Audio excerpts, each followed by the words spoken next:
અડધી સેના તો એમના પૂરી થઈ.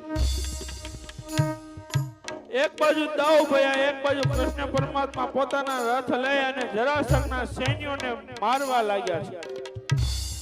યુદ્ધ ભૂમિ આખી માણસના વિવિધ હાથ પગ ધડકના અંગોથી ભરાઈ ગઈ છે.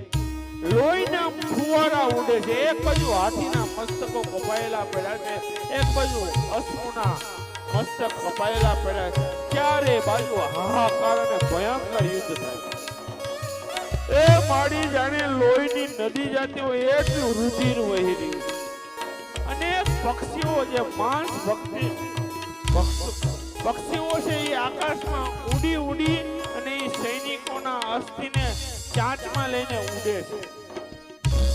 એક બાજુ રથના ટુકડા પડેલા છે. ભયંકર યુદ્ધ થયું અને બધી સૈન્ય મરાઈ ગઈ.